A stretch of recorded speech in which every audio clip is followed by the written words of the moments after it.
Shabbat Shalom. Shabbat Shalom à tous. Bienvenue au nom de l'école Yeshua à cette 23e paracha, Pikudei. Et c'est la troisième partie. Donc la partie prophétique et la partie messianique au travers de Yeshua, bien évidemment. Donc on va lire, normalement nous avions à lire, je saisis le calendrier, donc ici nous avons à lire Jérémie chapitre 30 verset 18 à Jérémie 31 17 et le psaume 132.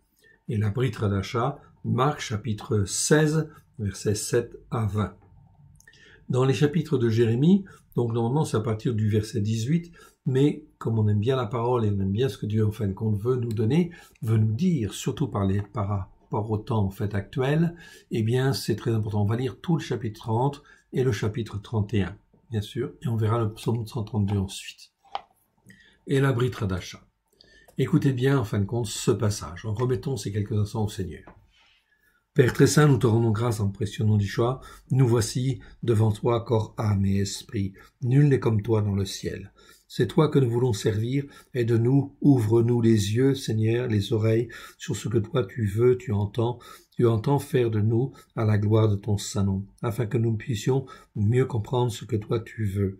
Pardonne-nous, Seigneur, oui, nos péchés, nos transgressions, nos iniquités, nos manquements, nos faiblesses, nos doutes, nos erreurs, mais aide-nous à te faire plaisir. Nous voici devant toi comme un rien. Nous nous couvrons du sang précieux de l'agneau et nous voulons faire ta volonté, rien que ta volonté. Aide-nous, mon Dieu, mon Père, à te faire plaisir. Amen. La parole de l'Éternel était avec Yirmiyahu. Ici, c'est pas s'adresser à, c'est était avec Yirmiyahu. La parole était avec Yirmiyahu, de la part de l'Éternel je suis, pour lui dire. Lui dire quoi? Eh bien voilà, on va voir. Ainsi parle l'Éternel je suis. Donc je vous rappelle que Jérémie, c'est un prophète qui agit 600 ans avant Jésus-Christ. Donc on a vu Moshe c'était moins 1400 à peu près, 1400-1450,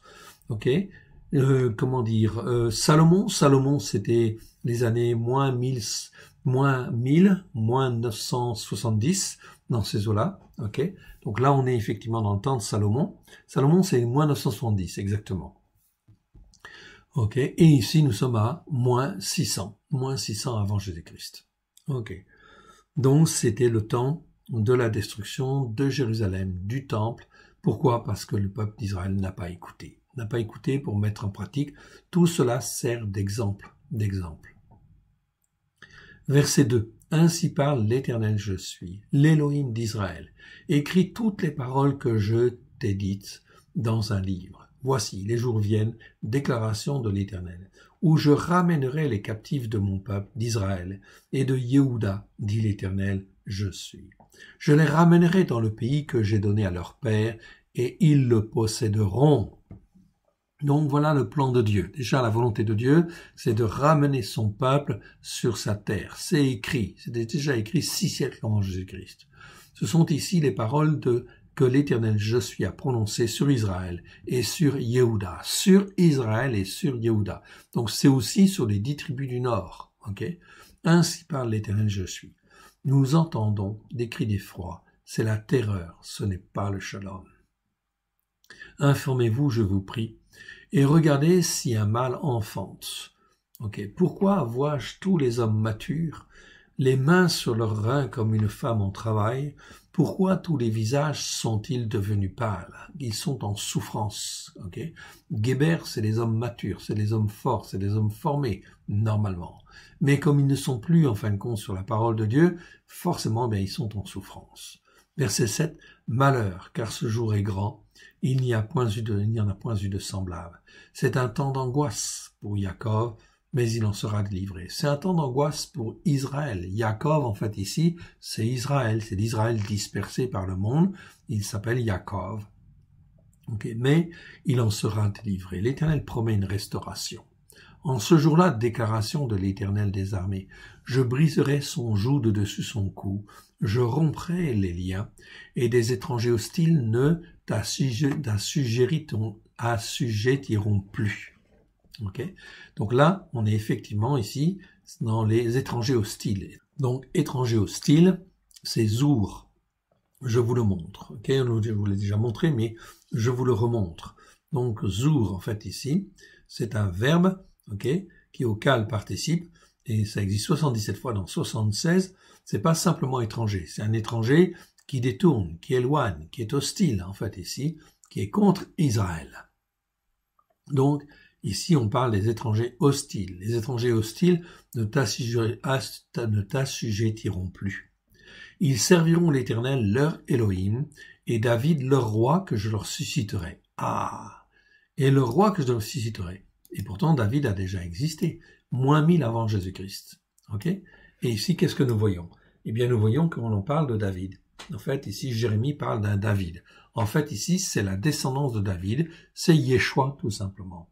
Et David, le roi, que je leur susciterai. Là, on parle, c'est un nom, en fait, ici, comment dire, pour parler de Yeshua, tout simplement, qui est le fils de David, que je leur susciterai. Et moi, mon serviteur Jacob, ne crains pas, déclaration de l'Éternel, ne t'effraie pas, Israël, car je te délivrerai de la terre lointaine, je délivrerai ta postérité du pays où elle a été captive. Jacob reviendra, et il sera dans un parfait repos et une parfaite tranquillité, il n'y aura personne pour le troubler. Car je suis avec toi, déclaration de l'Éternel, je suis, pour te sauver, car j'anéantis toutes les nations parmi lesquelles je t'ai dispersé, mais toi, je ne t'anéantirai pas. Je te châtierai avec un jugement juste. Ok, c'est pas avec équité, non, c'est un jugement juste, mishpat. Je ne puis pas te laisser impuni. Ainsi parle l'Éternel, ta blessure est grave, ta plaie est douloureuse, nul ne défend ta cause pour bander ta plaie. Tu n'as ni remède ni moyen de guérison.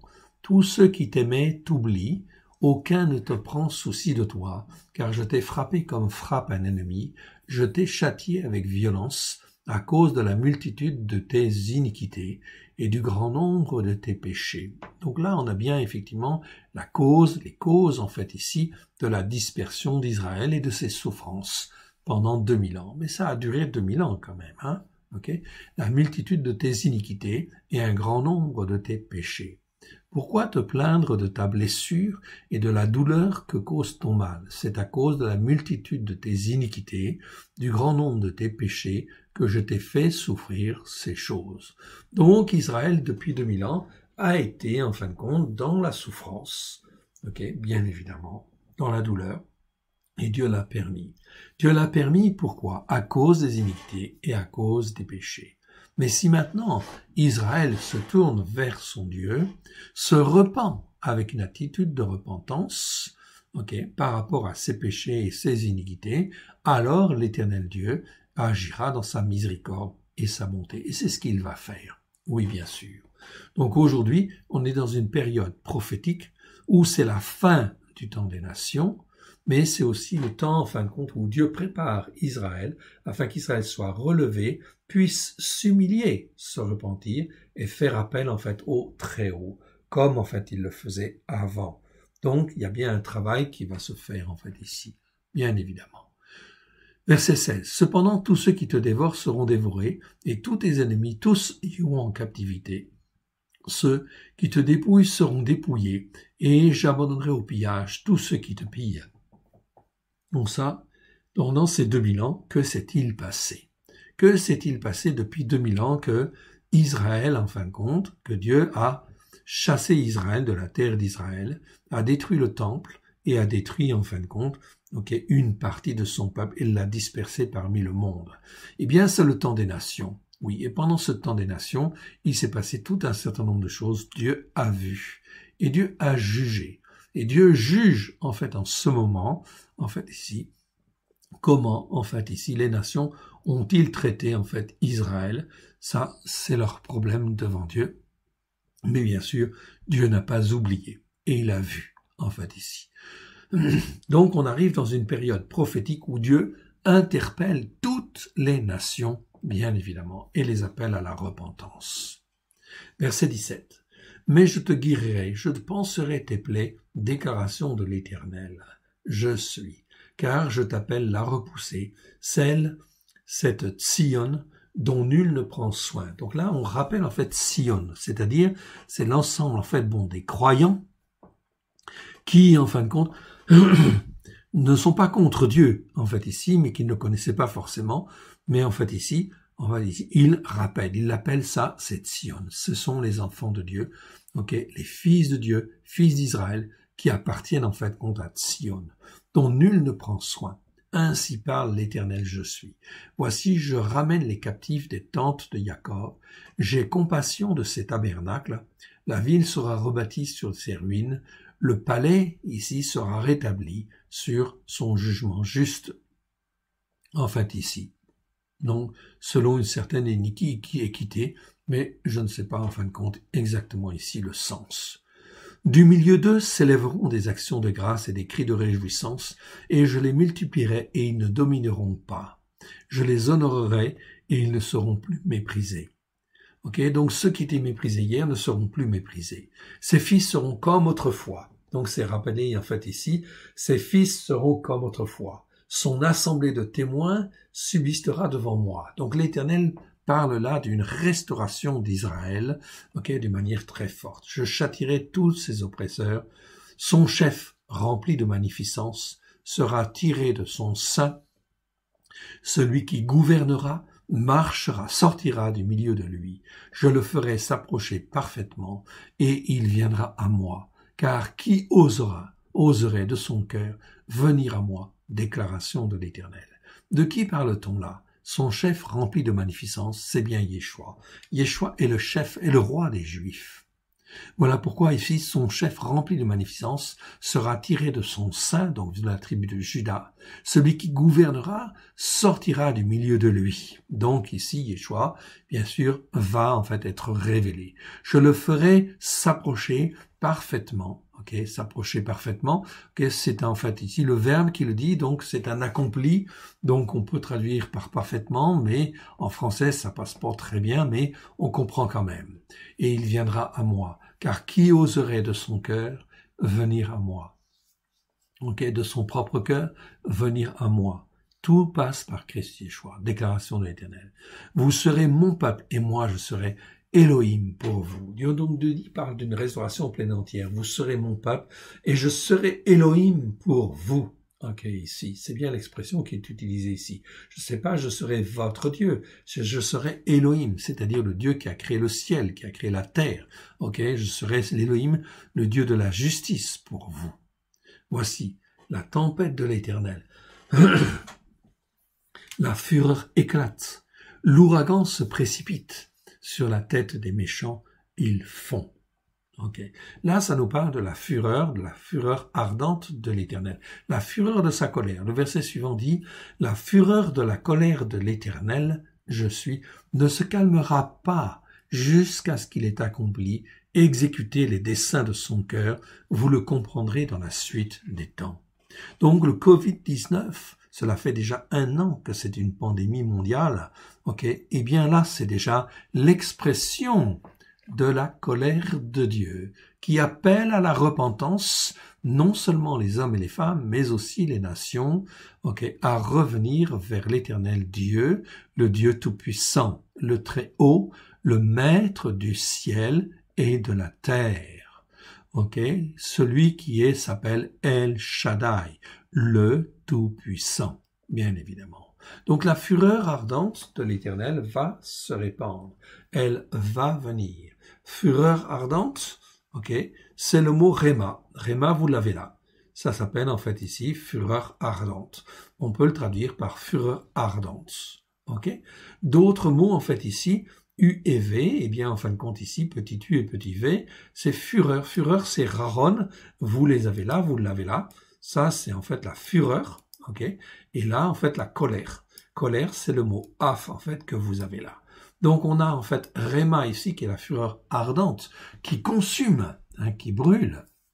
Et que là, l'orage se précipite sur la tête des méchants, c'est-à-dire, méchants, c'est tous ceux qui refusent Dieu et persévèrent à refuser Dieu, dans leur cœur et dans leur vie. C'est donc très important. On est donc là bien dans un jugement mondiale. Ça nous dépasse, mais à un point énorme. C'est une affaire mondiale, oui bien sûr. Mais c'est Dieu qui a créé le ciel et la terre. Et mon frère, ma sœur, eh bien Dieu veut simplement que toi tu te consacres à lui. Pourquoi? Pour être un témoin. Ton Dieu cherche des témoins, oui bien sûr, de sa vérité. On continue dans le chapitre 31 avec le chapitre 31. 31 en fait ici nous dit, ok, Yirmiyahu, Jérémie 31. En ce temps-là, déclaration de l'Éternel. Ok, je serai l'Élohim de toutes les familles d'Israël et ils seront mon peuple. Donc l'Éternel dit qu'il sera l'Élohim, le Dieu, en fait ici, de toutes les familles d'Israël et ils seront mon peuple. Donc Dieu va restaurer Israël, oui. Ainsi parle l'Éternel. Il a trouvé grâce dans le désert. Ok, le peuple de ceux qui ont échappé au glaive. Israël marche vers son lieu de repos. Eh oui. Donc là, il y a donc des bénédictions extraordinaires. Tout va être focalisé sur Jérusalem, sur Israël, sur le peuple de Dieu, oui, maintenant. En fait, ici, pourquoi? On est dans des temps prophétiques. Le temps des nations est en train de se terminer. Le temps d'Israël, en fait, ici, va revenir, bien évidemment. De loin, l'Éternel se montre à moi. L'Éternel, je suis, se montre à moi. Je t'aime d'un amour éternel. C'est pourquoi je te conserve ma bonté. Je te rétablirai encore et tu seras rétabli, Vierge d'Israël. Tu auras encore des tambourins pour parure, et tu sortiras au milieu des danses joyeuses. Tu planteras encore des vignes sur les montagnes de Shomron, c'est-à-dire Samarie, qui aujourd'hui, en fait, je vous le rappelle, n'appartient pas, en fait, vraiment à Israël. Ok, c'est en fait à cause des nations, du péché des nations, eh bien il y a une terre en fait là qui appartient en fait aux Palestiniens, qui en fin de compte ici, selon Dieu, eh bien ce n'est pas conforme à l'Écriture. Toute la terre d'Israël appartient à Israël. Ok, les Palestiniens peuvent vivre là, au milieu d'Israël, ce n'est pas un problème. Dès lors qu'ils ne sont pas des étrangers hostiles, ça ne pose aucun problème pour Israël. Dieu, en fait, dit à Israël que vous devez, en fait, accepter les étrangers qui sont sur la terre. Oui, bien sûr, mais ce n'est pas un problème. Déjà, dans la population d'Israël, sur les 8 millions d'habitants, on peut dire qu'il y a effectivement un peu plus d'1 million, 1,5 million, en fait, d'Arabes qui sont là, qui font partie, en fin de compte, du peuple d'Israël et qui sont là sur la terre, qui vivent très bien, en très bonne entente avec Israël. Ce n'est pas un problème. Même chez les Palestiniens, beaucoup de Palestiniens sont pour Israël en réalité. Ce n'est qu'une minorité qui, en fin de compte, crée le désordre et en fait essaie d'enflammer les choses, oui bien sûr, et c'est cette minorité-là qui pose problème. Dieu dit en fait, verset 4, « Je te rétablirai encore et tu seras rétabli, Vierge d'Israël. Tu auras encore des tambourins pour parure et tu sortiras au milieu de danses joyeuses. Tu planteras encore des vignes sur les montagnes de Shomron, les planteurs planteront et cueilleront les fruits. Car le jour vient où les gardes crieront sur la montagne d'Éphraïm, levez-vous, montons à Tsion vers l'Éternel, je suis notre Elohim.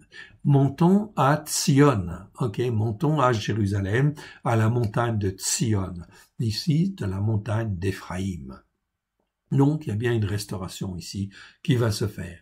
Car ainsi parle l'Éternel, poussez des cris de joie sur Jacob, éclatez d'allégresse à la tête des nations. Donc, vous voyez que ça doit se faire à la tête des nations. Toutes les nations doivent être au courant, oui, bien sûr, parce que parmi les nations, il y a les rachetés de l'Éternel, qui font partie de ce plan, en fin de compte, de restauration. Oui, bien sûr. Élevez vos voix, chantez des louanges et dites, l'Éternel je suis, sauve ton peuple, le reste d'Israël. Voici, je les ramène du pays du septentrion, je les rassemble des extrémités de la terre, parmi eux sont l'aveugle et le boiteux, la femme enceinte et celle en travail, c'est une grande multitude qui revient ici. Une grande multitude qui revient en fait en Israël. Il y a donc bien ici un aspect prophétique, un retour encore plus important qu'il n'y a eu lieu jusqu'à maintenant, en fait ici. Ils viennent en pleurant, et je l'ai conduit. Donc ça se fait aussi quelque part dans une certaine douleur, une joie, mais aussi en fait de la douleur. Je l'ai conduit au milieu de leurs supplications. Donc vous voyez que ça se fait dans la douleur ici, au milieu de leurs supplications parce qu'ils ne sont pas rentrés en fait au pays au temps où en fait il le fallait. Je les mène vers des torrents d'eau, oui, par une voie droite. Et mieux qu'un chemin uni. C'est la voie, c'est derrière, donc une voie droite, en fait, ici, où il ne chancelle pas, car je suis un père pour Israël, et Éphraïm est mon premier-né. Donc, Israël, en fait, ici, un père pour Israël, l'Israël global, mais aussi Éphraïm qui est mon premier-né. Ok, pourquoi? Eh bien, pourquoi Éphraïm est le premier-né? Le premier-né ici, c'est quoi? C'est les nations. C'est les nations qui sont rachetées par l'Éternel.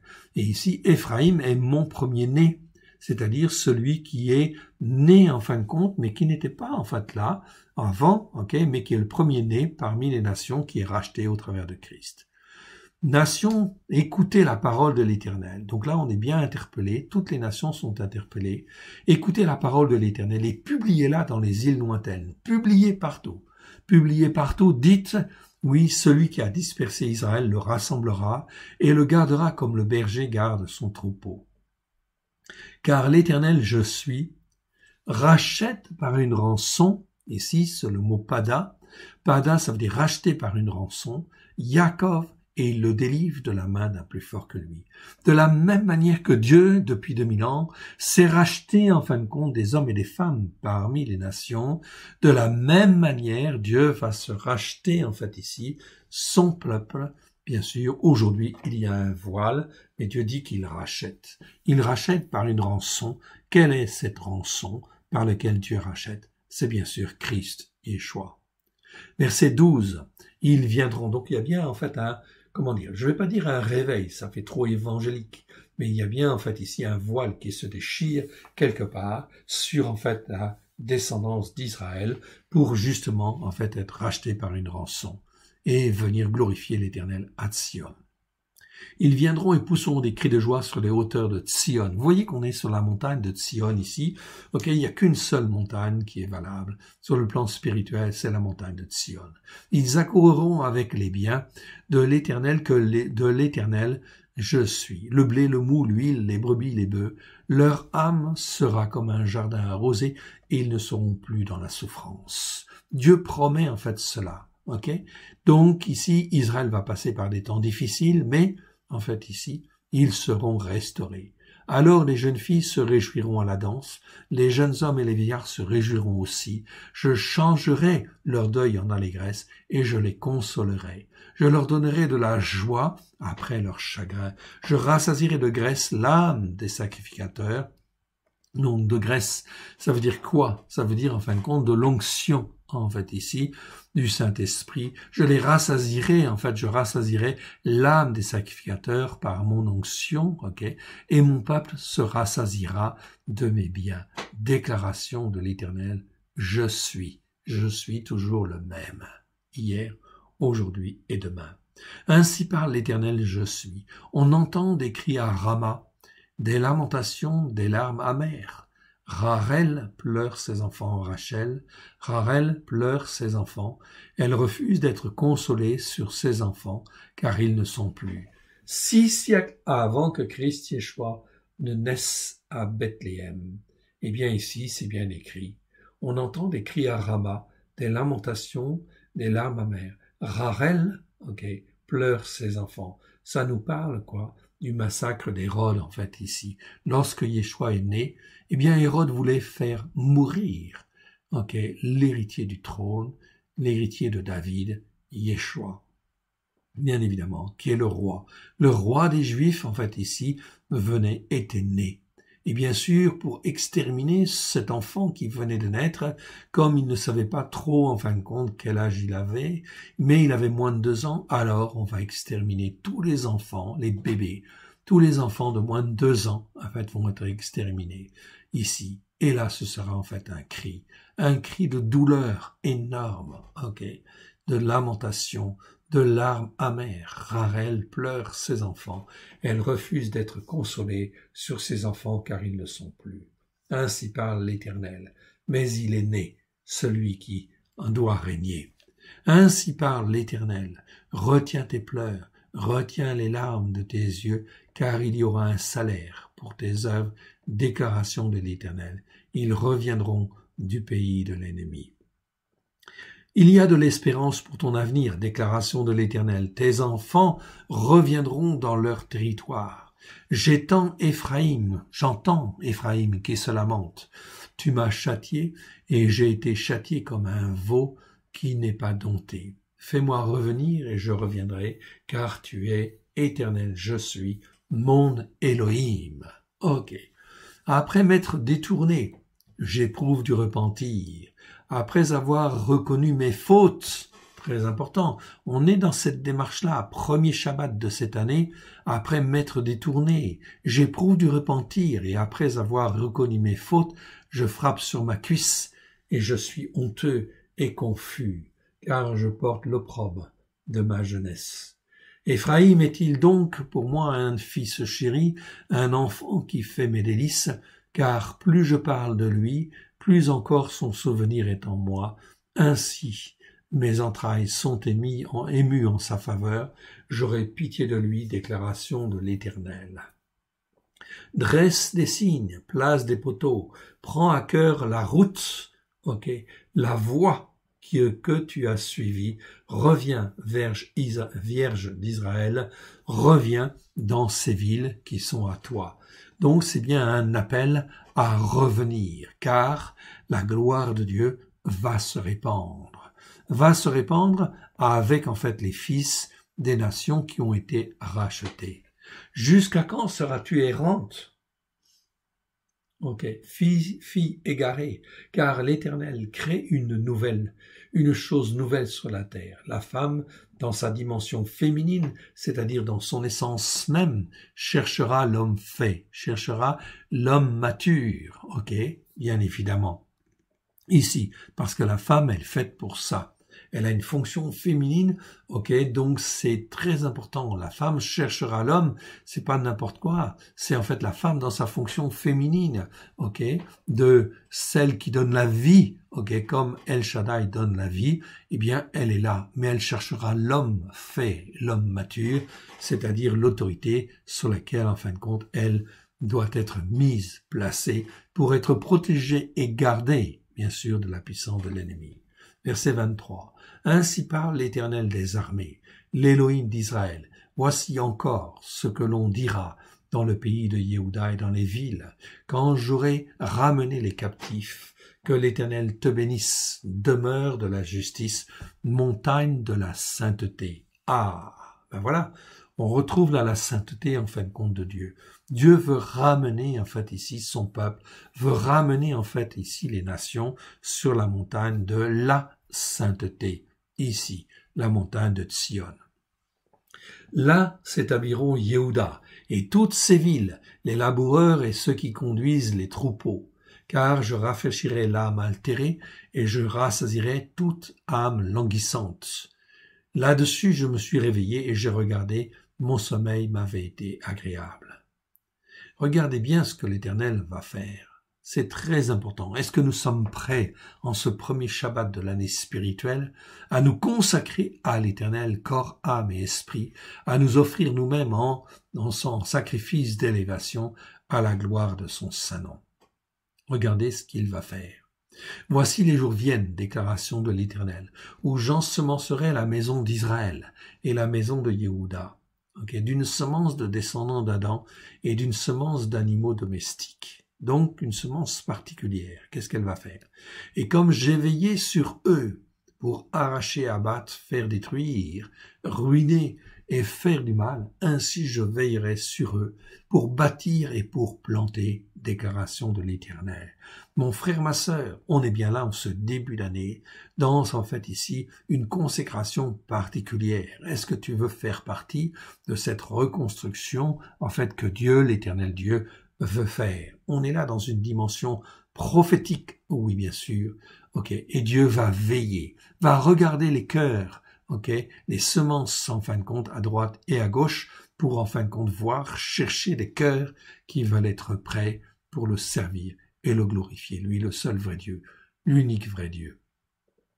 Verset 29. En ces jours-là, on ne dira plus les pères ont mangé des raisins secs et les dents des enfants en ont été agacés. Mais chaque homme mourra pour sa propre iniquité. Et tout descendant qui mangera des raisins verts, ses dents en seront agacées. Tout ça, en fin de compte, c'est prophétique, bien sûr, pour dire, en fin de compte, il faudra faire attention, très attention. Verset 31. Voici les jours viennent, déclaration de l'Éternel. Vous avez déjà entendu cette partie, mais elle est très importante. Voici les jours viennent, déclaration de l'Éternel, où je ferai avec la maison d'Israël et la maison de Yehuda une alliance nouvelle, une brite Radasha. Bien sûr, c'est exactement ça. Donc Dieu l'a donné, il l'a donné aux nations, les nations ont fait ce qu'elles veulent. Ok, elles ont déformé les Écritures, ok, c'est leur problème. On est là, en fin de compte, avec un christianisme qui a été déformé. Les traductions ont été déformées, ont été travaillées pour, en fin de compte, conforter la montagne catholique, conforter la montagne protestante, conforter, en fait, ici, les collines évangéliques, etc. Ok, tout cela a été fait dans ce sens-là. On est, à la base, sur, en fait, Constantin, les racines de l'empereur romain Constantin, qui a balayé les racines juives, etc., pour instituer en fait une église ou en fait des églises qui sont avec des dénominations qui ne sont pas posées sur les racines hébraïques de la foi, sur la montagne de Tzion, qui ne disent pas la Torah et la vérité. Regardez bien ce que Dieu fait. Il dit lui au contraire qu'il a fait une alliance nouvelle. Verset 32, non comme l'alliance que je traitais avec leur père, le jour où je les ai saisis par la main pour les faire sortir du pays de Mizraïm, alliance qu'ils ont violée quoique je sois leur maître, déclaration de l'Éternel. Mais voici, écoute bien, l'alliance que je ferai avec la maison d'Israël après ces jours-là. C'est une alliance avec Israël déjà, c'est pas avec les nations. Il n'y a aucune alliance faite avec les nations, ça n'existe pas. L'alliance que Dieu fait, c'est avec Israël. Donc avec la maison d'Israël, après ces jours-là, déclaration de l'Éternel. Je mettrai ma Torah au-dedans d'eux, je l'écrirai dans leur cœur, et je serai Elohim pour eux, et ils seront un peuple pour moi. Depuis 2000 ans, ceci est accompli. Dieu cherche tes cœurs, parmi les Juifs, mais aussi parmi les nations, pour en fin de compte trouver des cœurs qu'il va former, façonner, dans lesquels il veut écrire la Torah au-dedans d'eux, l'écrire dans leur cœur, et il sera Elohim pour eux, et ils seront mon peuple. Un peuple pour moi, juif et non juif. Donc la promesse, elle est basée sur les racines hébraïques de la foi, elle s'ouvre aux nations, mais elle est toujours, en fin de compte, sur les racines juives, sur les racines hébraïques. Ok, c'est-à-dire sur, en fait, les promesses faites à Abraham, Yitzhak et Jacob. Toujours. Donc les nations qui sont rachetées sont adoptés, ok, pour être un peuple pour Dieu, bien évidemment. Verset 34. Chaque homme n'enseignera plus son prochain. Si, en fin de compte, ça se fait comme cela, si la Torah est dans le cœur, par la puissance du Saint-Esprit, aucun homme, en fait, n'enseignera plus son prochain, ni aucun homme son frère en disant « Connaissez l'Éternel ». Car tous me connaîtront, depuis le plus petit jusqu'au plus grand, déclaration de l'Éternel, je suis, car je pardonnerai leur iniquité et je ne me souviendrai plus de leurs péchés. Donc Dieu dit, s'ils font comme ça, s'ils se repentent de ce qu'ils ont fait, ils reviennent à moi, s'ils sont d'accord pour s'offrir en fait ici, en sacrifice agréable à l'Éternel, en sacrifice d'élévation pour s'élever vers Dieu, et qu'ils sont d'accord pour reconnaître que, en fin de compte, ils n'ont pas marché comme il fallait, mais qu'il fallait que la Torah puisse être écrite dans le cœur avec grâce et vérité par la puissance du Saint-Esprit, alors, à ce moment-là, ils deviennent un peuple pour Dieu. Ainsi parle l'Éternel, qui a fait le ciel, qui a fait le soleil, pour éclairer le jour, et les règles, pour que la lune et les étoiles soient la lumière dans la nuit, qui soulève la mer et fait mugir les flots, lui dont le nom est l'Éternel, je suis, ok, des armées, l'Éternel des armées, ok, mais l'Éternel qui est tout le temps. Si ces lois-là viennent à cesser devant moi, l'Éternel, déclaration de l'Éternel, la race d'Israël aussi cessera pour toujours d'être une nation devant moi. Ainsi parle l'Éternel, je suis. Si les cieux en haut pouvaient être mesurés, si les fondements de la terre en bas pouvaient être sondés, alors je rejetterais toute la race d'Israël à cause de tout ce qu'ils ont fait. Déclaration de l'Éternel. Voici, les jours viennent, déclaration de l'Éternel, où la ville sera rebâtie en l'honneur de l'Éternel. Depuis la tour de Rananel jusqu'à la porte de l'angle, le cordeau s'étendra encore vis-à-vis jusqu'à la colline de Garève et fera un circuit du côté de Goa. Toute la vallée des cadavres et de la cendre et tous les champs jusqu'au torrent du Kidron jusqu'à l'angle de la porte des chevaux à l'Orient seront sainteté à l'Éternel et ne seront plus à jamais renversés ni détruits. On arrive, mon frère, ma sœur, dans des temps où les choses, en fait, vont s'asseoir, vont être solidement ancrées, notamment, en fait, autour d'Israël et de Jérusalem, bien évidemment. Nous avons terminé ici la prophétie de Jérémie, mais là, cela parle bien, en fait, ici, d'une reconstruction d'un tabernacle, d'un temple de l'Éternel qui est en train de se faire au travers de la Torah dans le cœur, afin que tous aient la même loi, que les Juifs, qui croient puissent avoir la même Torah dans le cœur, que les nations qui croient, de quelque peuple, de quelque nation que ce soit, il faut qu'il y ait la même loi, bien sûr, pour faire un même peuple, au travers de Christ Yeshua. C'est ça, le temple que l'Éternel Dieu est en train de construire. Voilà, au travers de cette nouvelle année spirituelle, ce que l'Éternel Dieu va faire et va, en fait, ici, réaliser. C'est la construction de son temple sur la terre, au travers d'hommes et de femmes qui croient et qui croient sincèrement sur les racines hébraïques de la foi. Allons dans le psaume 132 maintenant. 132 qui fait partie des haftarot de la semaine, en ces débuts d'année spirituelle. En ce début d'année spirituelle, voyons le psaume 132. Ok. C'est un cantique de degrés, où il est dit « Éternel ». Éternel, je suis. Éternel qui est éternellement. Je suis, je vous le rappelle, c'est le nom que l'Éternel s'est donné lui-même dans le buisson ardent. Je suis. Je suis pour dire je suis tout le temps là. Je suis présent maintenant. Je me révèle à toi. Aujourd'hui, en ce début d'année spirituelle, l'Éternel, en fait, se révèle à toi en disant « Je suis ». En fait, ici, aie confiance. Éternel, je suis. Donc David parle. Souviens-toi de David, de toutes ses peines. Il jura à l'Éternel, je suis. Il fit ce vœu au puissant de Jacob. Je n'entrerai pas dans la tente où j'habite. Je ne monterai pas sur le lit où je repose. Je ne donnerai ni sommeil à mes yeux, ni assoupissement à mes paupières, jusqu'à ce que j'ai trouvé un lieu pour l'Éternel, je suis, un tabernacle pour le puissant de Jacob. Donc David fait une prière sincère de cœur.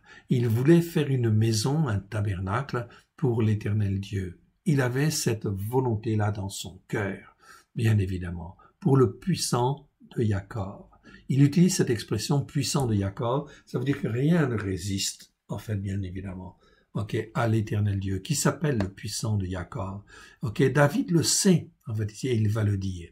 Je veux faire une maison, une habitation, en fin de compte, une habitation à l'Éternel Dieu. Mais là, c'est aussi une prophétie qui va se réaliser au travers de son fils Yeshua, descendant, héritier de David, qui, en fin de compte, a justement la même intention, en fait, dans le cœur, de créer un temple, un tabernacle à l'Éternel, au travers de juifs et de non-juifs qui croient, bien évidemment. Nous sommes là dans l'année spirituelle, où, en fait, ici, Yeshua, ce n'est plus David qui parle, mais c'est Yeshua qui parle, et il dit, je veux faire, en fait, une maison à l'Éternel, mon Dieu, en fait, ici. C'est donc très important au travers du sang qui a coulé, du rachat et de la Torah pleine de grâce et de vérité par la puissance du Saint-Esprit, eh bien, je vais, en fin de compte, inscrire la Torah dans les cœurs, afin que les uns et les autres puissent être éduqués, façonnés à la gloire de l'Éternel. Nous sommes là en ce début d'année, ce Shabbat de la première année, là dans l'intention même de Yeshua, en fait ici qui est exprimée au travers de David, c'est la même intention. David avait l'intention de créer une demeure pour l'Éternel.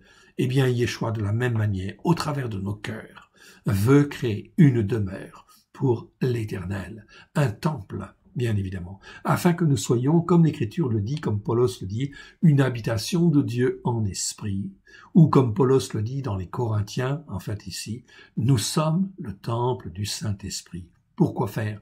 Pour que notre corps soit le temple du Saint-Esprit et que notre corps soit, en fait ici, une habitation de Dieu en esprit, bien évidemment. Que le Père et le Fils puissent être en nous, afin que nous puissions être un, comme Christ l'a dit, je leur ai donné ma gloire, afin qu'ils puissent être un, comme nous sommes un, toi, mon Père.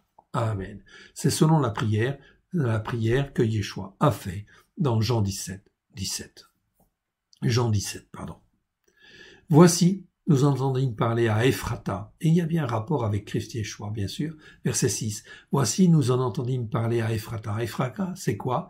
Eh bien, c'est le lieu près de Bethléem, où est né Yeshua, tout simplement. Donc là, on parle de Yeshua. Voici, nous entendîmes, ça passe par Yeshua. Voici, nous entendîmes parler à Ephrata.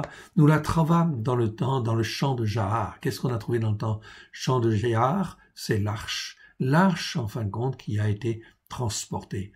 L'arche d'alliance, qui est là aussi un symbole, le symbole d'une alliance que Dieu veut faire avec son peuple. Cette même alliance, elle est encore là. Verset 7. Allons à son tabernacle, prosternons-nous devant son marchepied. Lève-toi, Éternel, je suis. Viens à ton lieu de repos, toi et l'arche de ta majesté. Que tes sacrificateurs soient revêtus de justice, et que tes fidèles poussent des cris de joie à cause de David, ton serviteur. Ne repousse pas ton Mashiach, ton oint, en fait ici. En hébreu, c'est ton Mashiach. Éternel, je suis, a juré la vérité à David, il n'en reviendra pas. Je mettrai sur ton trône un fruit de tes entrailles. Ok, donc là c'est clair. Je mettrai sur ton trône, le trône de David, le fruit de tes entrailles. Voilà pourquoi le calendrier s'appelle le calendrier messianique du roi David, dont Yeshua est l'héritier. Je mettrai sur ton trône un fruit de tes entrailles. Donc ne manquez pas cette année chacune des fêtes de l'Éternel. Suivez bien le calendrier afin de glorifier l'Éternel comme il convient, bien évidemment, et comme il le veut lui. Le verset suivant nous dit: si ses fils observent mon alliance, l'alliance de quoi? L'alliance de la Torah, bien évidemment, et mon témoignage, afin d'être, en fait, un des témoins pour moi, que je leur enseigne. Si tes fils observent mon alliance et mon témoignage, que je leur enseigne, leurs fils aussi seront pour toujours assis sur ton trône. Oui, l'Éternel a choisi Sion, il l'a désiré pour sa demeure. Là, on est bien sur la montagne de Sion. Il n'y a pas d'autre montagne qui existe, d'autre montagne spirituelle. Ça n'existe pas, ce n'est pas conforme à l'Écriture. Oui, l'Éternel, je suis, a choisi Sion, sa montagne sainte, la montagne de la sainteté. C'est en réalité la montagne de la sainteté de Dieu. La sainteté de Dieu, c'est comme une montagne énorme qu'il faut gravir et il faut monter. En fait, ici, petit à petit. Et Yeshua, en fait, est en haut, bien sûr. Il réside sur la montagne de Sion. Oui, l'Éternel, je suis, a choisi Sion. Il l'a désiré pour sa demeure. C'est mon lieu de repos à toujours. Mon lieu de repos. Le lieu de repos à toujours, c'est dans les cœurs. C'est en fait dans tous les cœurs que Dieu veut, afin qu'ils aient la même Torah, les mêmes lois, les mêmes règles, etc., au travers de Christ Yeshua. C'est là mon lieu de repos à toujours. J'y habiterai, car je l'ai désiré. Je bénirai sa nourriture, je rassasierai de pain ses indigents. Je revêtirai de salut ses sacrificateurs, et ses fidèles pousseront des cris de joie. Là, j'élèverai la corne de David, c'est-à-dire la force de David, la puissance de David. Oui, bien sûr. Donc Dieu veut restaurer la maison de David. Oui, bien sûr. C'est ça les vrais tabernacles de l'Éternel. Les vrais tabernacles de David, c'est quoi? Eh bien, ce sont des hommes et des femmes qui disent que la Torah est la vérité, qui font le Shabbat, qui font les fêtes de l'Éternel et qui sont bien ancrés en grâce et vérité sur la Torah, les prophètes et les psaumes. Bien sûr, ce sont les tabernacles de David. Je préparerai une lampe à mon oint, je revêtirai de honte ses ennemis, et sur lui brillera la marque des Nézers. Marque des Nézers. Nézer, ok. On l'a vu, c'est quoi? C'est traduit par couronne. Non, c'est pas couronne. C'est le symbole de la marque des Nézers, c'est-à-dire la marque des consacrés, en fait, ici. Des Nazoréens, si vous voulez, ok. C'est la même racine. Nazoréen, c'est la même racine que Nézer. Donc, c'est bien la racine des Nazoréens, de ceux qui sont des consacrés, consacrants, qui ont la Torah dans le cœur avec grâce et vérité, au travers de Christ Yeshua, et qui enseignent aux autres à faire de même. Ce sont des Nazoréens. Ils ont la marque des Nézers, c'est-à-dire des consacrés, de ceux qui sont à part, en fin de compte, de ce monde. On parle bien là, en fin de compte, des consacrés, consacrants. Mon frère, ma sœur, depuis le début, on est toujours en fin de compte là, on tourne autour de la sainteté de Dieu et de la consécration en fin de compte à l'Éternel et de s'offrir en fait soi-même en sacrifice à l'Éternel pour être un consacré, consacrant, bien évidemment. Très bien, nous allons aller maintenant dans la Brit Hadasha et voir ce que cela nous dit. La Brit Hadasha, dans cette 23e paracha, c'est les passages de Marc chapitre 16, versets 7 à 14, et Marc chapitre 16, versets 15 à 20. Dans le calendrier du roi David, dont Yeshua est l'héritier, cette paracha doit être lue le premier Shabbat du premier mois, le mois de Nissan. Ça s'appelle le mois de Nissan. Ok, aussi. Comme dans le calendrier lunaire. Ok. Mais on le met entre parenthèses. Ok.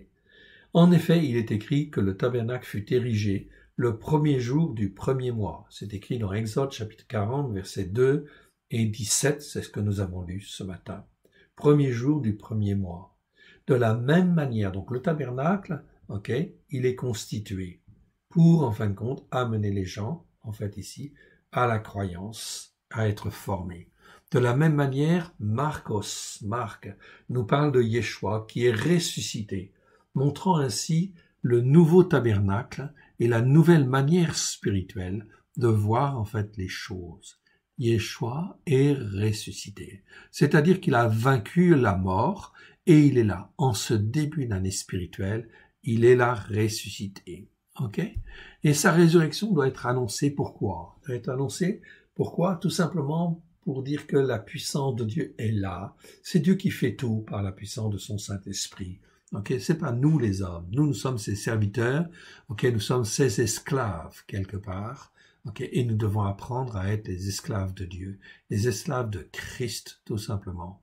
Ok? À la gloire de l'Éternel.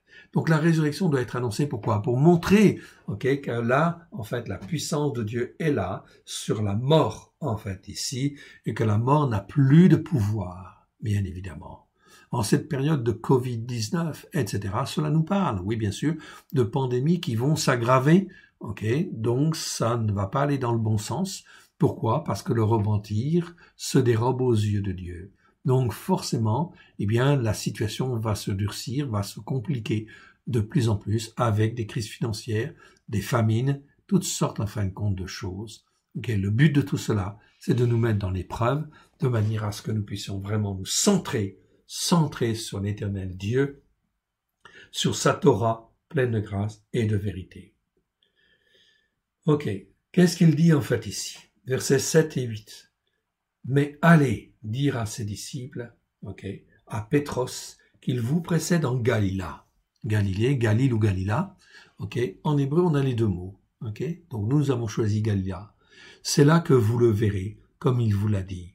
Elles sortirent, donc les femmes sortirent du sépulcre et s'enfuirent. Elles furent dans un état de crainte et de tremblement et aussi d'extase. Elles ne dirent rien à personne parce qu'elles avaient peur. Elles étaient troublées par ce qui se passait, bien évidemment, mais Yeshua est ressuscité.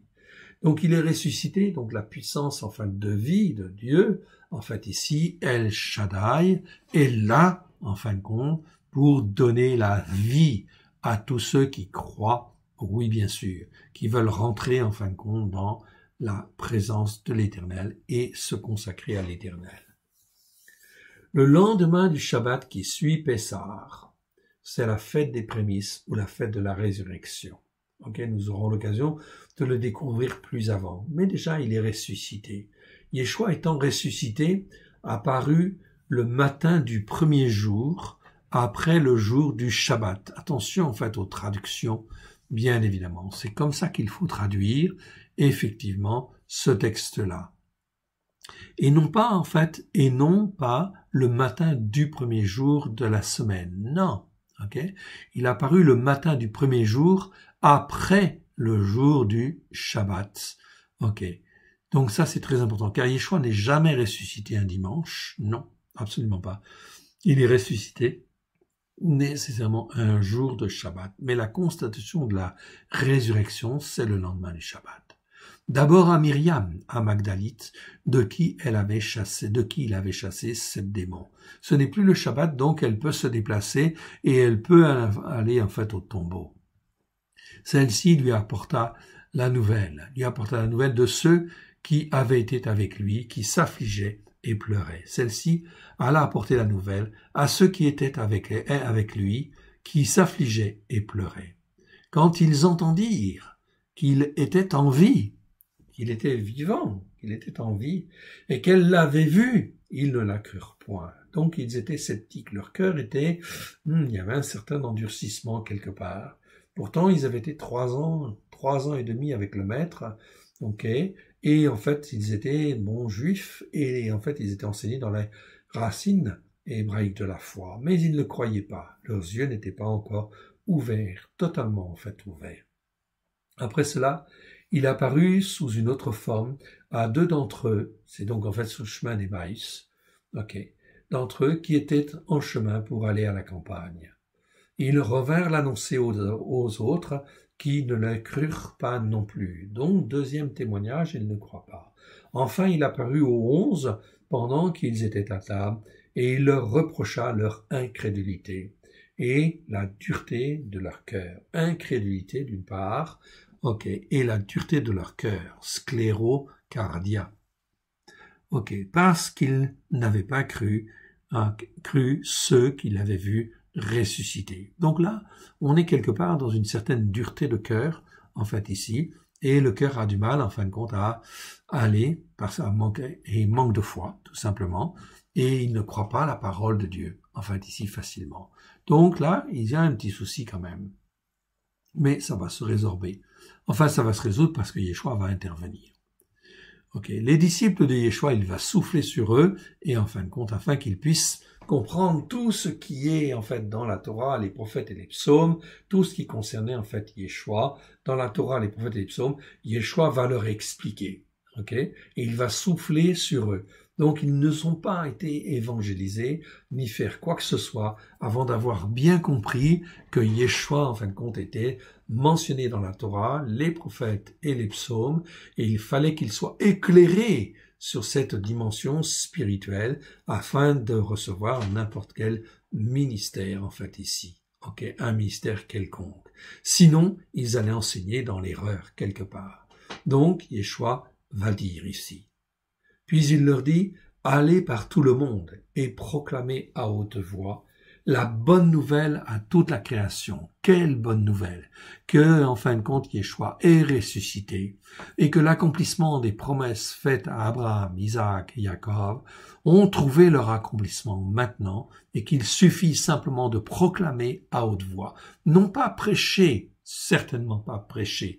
Mon frère et ma sœur, il faut faire attention aux mots. Je te prends le mot kérousso. Kérousso, en fait, ici, c'est un verbe. C'est un verbe. Le dictionnaire Alexandre 1850, qui est un vieux dictionnaire, nous dit bien en fin de compte proclamer à haute voix comme un héros. Les héros, c'était les gens qui étaient chargés d'annoncer officiellement. Ils venaient en fait sur la place publique, ils sonnaient en fait la trompette ou quelque chose, etc. Ils interpellaient la population et ils annonçaient les lois, les règles et ceci et cela. C'était ce qu'on appelait des héros, c'est-à-dire des crieurs officiels qui annonçaient à haute voix. C'est tout ce qu'ils faisaient. Ils annonçaient à haute voix, en fait ici, publiquement, la parole, en fait ici, c'est-à-dire pas les enseignements, mais en fait les lois et les règles. De la même manière ici, le grec dit bien kérousso. Kérousso, ça veut dire proclamer à haute voix. Ce que Dieu a fait déjà, ce qu'il a accompli, simplement en fin de compte témoigner publiquement. Les moines catholiques ont rajouté dans le dictionnaire la traduction, le mot prêcher. Pour la traduction, le mot prêcher. Voilà pourquoi dans toutes nos traductions, nous avons en fait le mot prêcher. Mais ce mot prêcher, ça n'existait pas dans le dictionnaire grec. En fait, avant, en fait ici, non. Ça a été mis en place par effectivement les moines catholiques. Vous voyez le mot ecclésiaste ici. Donc c'est bien écrit dans ce dictionnaire. Donc on sait en fait ici que prêcher, en fait ici, c'est un terme catholique. Et oui, c'est un terme catholique qui est beaucoup utilisé en fait aussi dans le monde protestant et le monde évangélique en fait aussi, bien sûr. Et très souvent, je ne sais pas si vous avez remarqué, mais moi ça m'est arrivé. J'ai entendu des prédications, on dit un verset, et puis en fait le prédicateur il parle pendant 3/4 d'heure, 1 heure, 1 heure et demie, et en fait il n'y a plus du tout en fait de versets ou très très peu de versets qui sont donnés, etc. Donc en fait c'est une prédication qui en fait s'en va en fait n'importe où et qui est fait là. Si en fait le prédicateur est zélé et en fin de compte doué, eh bien ce qui opère, c'est que ça donne effectivement tout un certain nombre d'enseignements ou d'avis ou d'impressions qui en fin de compte ne sont pas bonnes, qui ne sont pas assises sur l'écriture vraiment, mais qui sont là pour entraîner les foules. C'est ce qu'on appelle des viandes sacrifiées aux idoles, tout simplement, parce que ça ne ramène pas à la Torah. C'est très important. Le mot prêcher, c'est l'empreinte catholique dans l'Église d'une manière générale. Donc, quand les évangéliques parlent de prêcher, eh bien, attention, faites attention. Est-ce qu'on vous donne beaucoup de versets? Et est-ce qu'en fin de compte, ces versets, ça tient la route? Ou est-ce qu'on en fait n'importe quoi, etc. Est-ce qu'on enseigne des viandes sacrifiées aux idoles? Il faut faire attention. Donc, dans notre nouvelle traduction, le mot prêcher, compte tenu que cela vient des moines catholiques et qu'il a été rajouté dans le dictionnaire, eh bien, en fait, on l'a supprimé. Et chaque fois, on a remplacé dans la traduction, en fait, le mot prêcher par proclamer à haute voix. Mon frère, ma sœur, il te suffit de proclamer à haute voix ce que le Seigneur, en fait, a fait, a accompli. Après, laisse le Saint-Esprit faire. Il sait mieux faire que n'importe qui, que n'importe quel homme sur la terre. Car le Saint-Esprit sait très bien ce qu'il veut faire avec la parole que toi tu vas prononcer. Donc Dieu te demande pas de faire une prédication, non, Dieu te demande de proclamer à haute voix ce qu'il a déjà accompli, afin que cela ne soit pas déformé et effectivement qu'on relate exactement ce qui s'est fait. Christ est ressuscité. Mais Christ est ressuscité pourquoi? Parce qu'il a vaincu la mort et parce qu'il est venu pour accomplir les promesses faites à Abraham, Isaac et Jacob, pas autre chose. Ça, c'est la bonne nouvelle. C'est la bonne nouvelle que tout est accompli à la croix. Tu n'as plus rien à faire. Le Saint-Esprit est là et il va faire les choses dans les cœurs pour former et façonner les uns et les autres, pour les amener en fin de compte à la dimension que Dieu veut. Tout simplement. Il suffit simplement de proclamer à haute voix. Es-tu d'accord, avec cela? Veux-tu t'offrir en sacrifice à l'Éternel en ce début d'année spirituel pour en fait simplement proclamer à haute voix les versets, en fait ici, autour de toi et les proclamer tels qu'ils sont, en fait ici, de rappeler en fait les faits, ce que Dieu a fait ou ce que Dieu a dit. Donc, proclamer la bonne nouvelle à toute la création, c'est ça en fait le message donné en fait aux disciples, simplement de proclamer, pas de faire des prédications en fait ici de 1 heure, 2 heures, 3 heures, etc., qui ne veulent rien dire, qui sont comme des viandes sacrifiées aux idoles. Non, simplement proclamer à haute voix que Christ, en fin de compte, est mort sur la croix et qu'il est ressuscité et que, en fait, maintenant, c'est la bonne nouvelle parce que tout est accompli pour que les promesses puissent trouver leur accomplissement. Bien sûr, les promesses faites à Abraham, Isaac et Jacob. Ok? Celui qui croira et qui sera baptisé sera sauvé, mais celui qui ne croira pas sera condamné. Voici les signes, en fait, ici, qui accompagneront ceux qui auront cru. En mon nom, ils chasseront les démons, bien sûr. Ok, donc les démons ne pourront même plus résister, en fait, là. Ils s'exprimeront dans de nouvelles langues. Donc ils parleront, en fait, en langue, afin de glorifier l'Éternel, bien évidemment, en fait, ici, comme il convient. Ils saisiront des serpents si on n'a pas reçu le Saint-Esprit. On ne peut pas recevoir les dons de l'Esprit.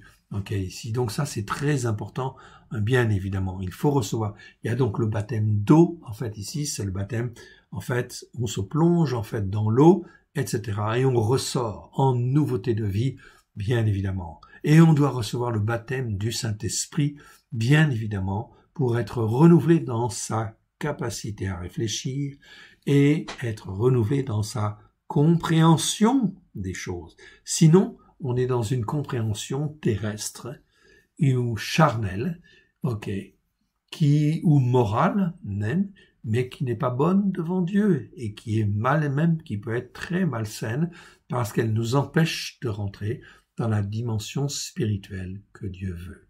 Tout ça, ça passe par la repentance, évidemment. Si, en fin de compte, cela se fait bien comme il convient, il est dit, verset 18, « Ils saisiront des serpents, s'ils boivent quelques breuvages mortels, il ne leur fera au point de mal. Ils imposeront les mains à ceux qui sont malades, et ils se porteront bien. » Okay. C'est pas guéri ici, c'est porter bien. Okay. Sous porter mieux, en fait, ici.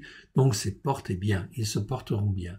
Le Seigneur, après avoir partagé avec eux, fut enlevé au ciel. Donc ici, vous voyez, dans ces quelques versets, il s'est quand même passé, en fait, 40 jours, hein, ok? Donc, il a là, en fin de compte, il se révèle, puis en fait, là, quelque part, il est enlevé. Donc, il s'est passé 40 jours. Le Seigneur, après avoir partagé avec eux, fut enlevé au ciel, et il s'assit à la droite à Elohim, bien sûr, le seul Dieu unique et vrai. C'est pas Elohim tout court, c'est à Elohim. Le Dieu, en fait, d'Abraham, d'Isaac et de Jacob, ok, que l'on trouve effectivement, en fait, bien mentionné dans les Écritures. Ok, ici, vous avez Elohim, à Elohim, ça existe 374 fois dans le Tanakh, donc plus de 3800 fois le mot Elohim existe. Ok, mais dans, en fait, ici, 374 versets dans le Tanakh, c'est-à-dire les prophètes, les psaumes, la Torah, les prophètes et les psaumes, eh bien, on retrouve le mot à Elohim, c'est-à-dire le mot Elohim avec l'article devant. Cela veut dire quelque chose de bien précis. Ça veut dire le seul Dieu unique et vrai. Ok, c'est le cas dans Genèse 9, versets 22 à 23, avec Ranor. C'est le cas avec Noé, Noach. Genèse verset 6, chapitre 6, verset 9. C'est le cas avec Abraham. Genèse 16, verset 18. C'est le cas avec Genèse 26, avec Abraham encore. Abraham, en fait, encore. Ok, priait à Elohim. Ok, Genèse 20, 17. Genèse 22, verset 1 à 3, sacrifice de Yitzhak. Là, c'est à Elohim, en fait, est présent. C'est mentionné, en fait, en hébreu. Yitzhak bénit Yaakov au nom de à Elohim. Ok, ensuite, ok, Genèse 41, verset 25 et 28 et 32, Yosef devant Pharaon. Donc, en fait, ici, à Elohim est connu de Abraham, de Yitzhak, de Yaakov, de Yosef. Ok, des fils de Yosef, est connu des prophètes, est connu de David, est connu de Moshe, etc. Les seuls qui ne connaissent pas, en fait, à Elohim, c'est les chrétiens de Constantin. Mon frère, ma sœur, il est temps de réveiller, en fait, ici, les consciences. Ok. Et de savoir, de deux choses l'une, où je veux m'attacher au seul Dieu unique et vrai. Et si je m'attache à Elohim, le seul Dieu unique et vrai, eh bien, tout le reste, je le laisse de côté. Tout le reste, je dis bien tout le reste, ça n'a aucune importance. Et je dis la Torah est la vérité. Et je dis en fin de compte à Dieu, oui, mon Dieu, mon Père, je sais que tu es Elohim. Ok, je sais que tu es Elohim, le Dieu d'Abraham, le Dieu de Hanor, le Dieu d'Abraham, de Noé, d'Abraham, de Yitzhak, de Jacob, de David, de Moshe, de Yeshua. Aide-moi à te faire plaisir. Je te demande pardon pour toutes les fausses doctrines que j'ai avalées, que j'ai mis dans mon cœur et dans ma tête. Je veux vraiment faire le nettoyage. Je te demande pardon, Père, pour tout ce à quoi j'ai cru et qui n'était pas saint devant toi, qui n'était pas sainteté devant toi. Je viens vers toi, je te demande pardon et je me couvre du sang précieux de l'agneau afin que par ton esprit tu me transformes et me façonnes. Je veux m'offrir à toi pleinement, corps, âme et esprit, afin que tu fasses en moi l'œuvre que tu as prévue d'avance, à la gloire de ton saint nom. Je te remercie, Père. Merci, Seigneur Yeshua. Merci, Saint-Esprit. Que l'Éternel Dieu vous bénisse et l'Éternel Dieu vous garde. Suivez bien la formation pour ceux qui ne l'ont pas déjà choisi sur en fait YouTube dans la chaîne à l'école de Yeshua. Allez en fait chercher la formation de base messianique qui se trouve dans la playlist. Ça s'appelle Formation de base messianique. Que l'Éternel Dieu vous bénisse et on va commencer très bientôt des enseignements sur la Brit Hadasha. Shabbat Shalom à tous, que l'Éternel Dieu vous garde et vous protège. Soyez fortifiés, ok, et encouragés. N'hésitez pas et tenez bon, tenez ferme. Alléluia. Amen.